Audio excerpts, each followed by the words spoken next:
Hi, this is János, it's Real World Audio, and it is time to talk about the sensitivity of the Grande speakers. And that's because many of you are thinking about building it or have built it already, and now are thinking about what would be an optimal amplifier to drive these. Can you use low power tube amplifiers, or do you really need something like 10 watt, 20 watt, or maybe even more to drive them? And when we look at the figures, the data sheet that Fostex give for these drivers, the FF125WK, the sensitivity rating for them is not very good, is really low. It's still better than many other competitor brands, but it's something much lower than I really want to work with or wanted to work with. And usually for me the bottom line where I draw my pencil mark real hard is 91, 92 dB per watt meter efficiency or sensitivity. Actually sensitivity, because 92 dB per watt meter sensitivity is 1% efficient.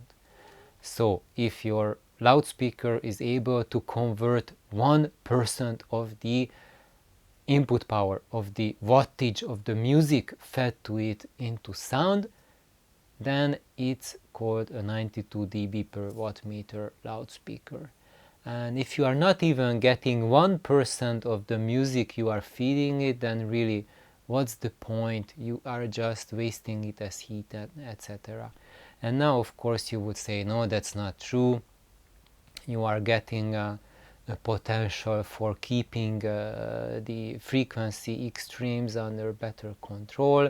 You can pump more energy into it. Yes, you can pump more energy, but with that abysmally low sensitivity comes dynamic compression, and a lot of people mistake that as a good thing, because that results with the feeling that you are getting more bass, and then you are actually getting more because the material is compressed. That's why we have the loudness wars, because everyone is compressing their stuff more and more, because it will sound subjectively louder and subjectively bass heavier and treble heavier at the exact same volume setting as a more dynamic material or more dynamic loudspeaker cabinet.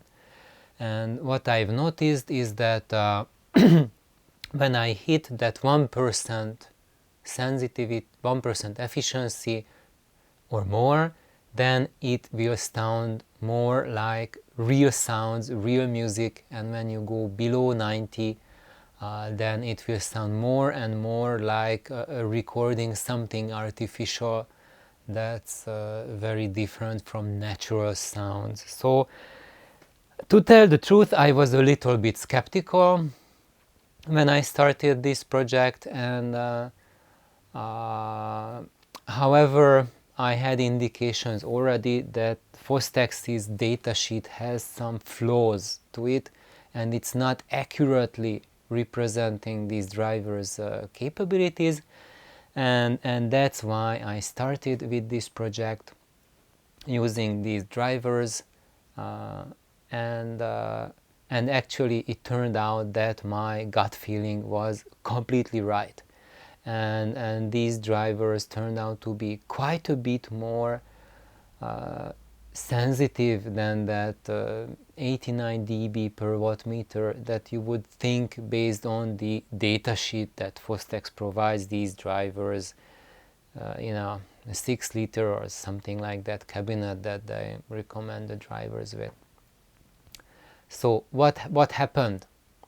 So when I started breaking in these drivers, on the right away when I plugged them in, before that the voice of Lanzarotes were playing, which are ultra efficient speakers, and what was the volume difference, the output difference between the two?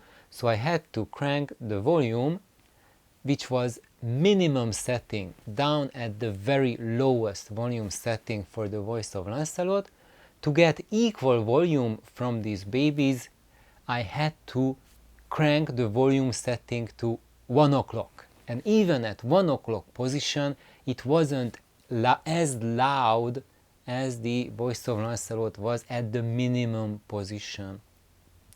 However, I dare not crank it higher than 1 o'clock because I did not want to push it too hard at the beginning of the break-in. You really need to be gentle with it, but even with dumping quite a bit of power in it, it wasn't as loud as the very efficient speaker at the lowest setting. So that sounded very much like a cause of despair when I started, and I said, oh bollocks, the datasheet might be right after all.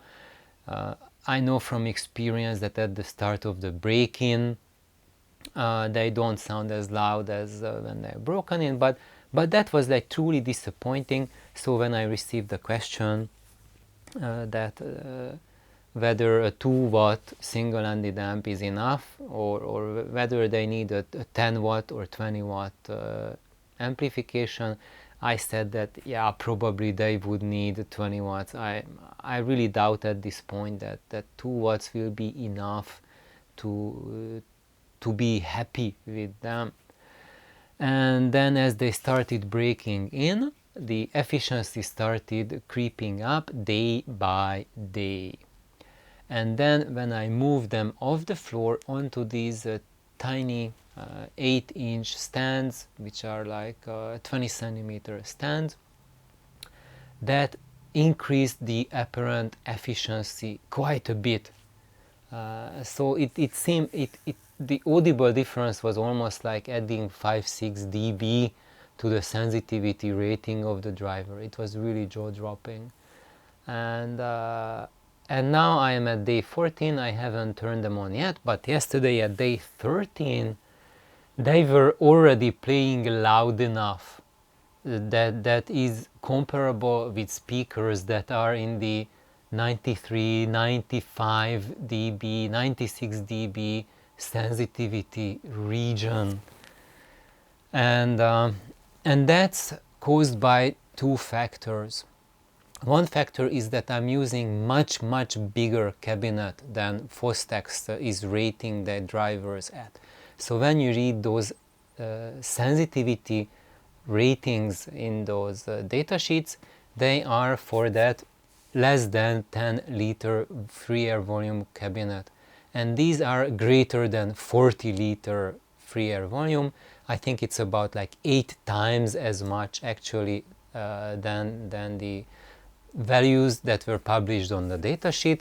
So as you know, laws of physics, if you have a bigger cabinet, bigger free air volume, it translates to higher sensitivity rating. So your speakers, your drivers will behave as more efficient drivers given a larger volume to work in with. So bigger lungs, louder singing. It's not just for human beings, but also for loudspeakers as well.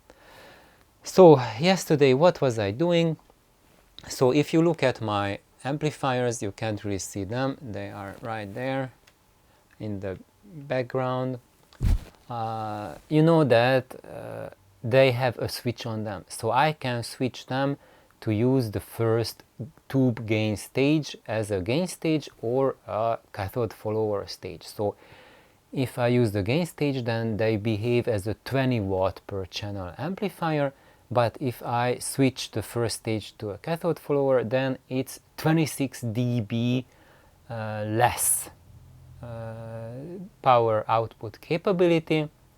So basically that 20 watt amplifier drops into a 1/4 watt free power amplifier. So 0.25 watt per channel.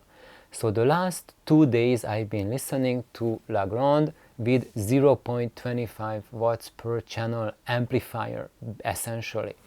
And what I have noticed actually, it was we were binging on TV shows with Nelly, is that it was enough. I wasn't thinking once that I need louder, them to play louder than that.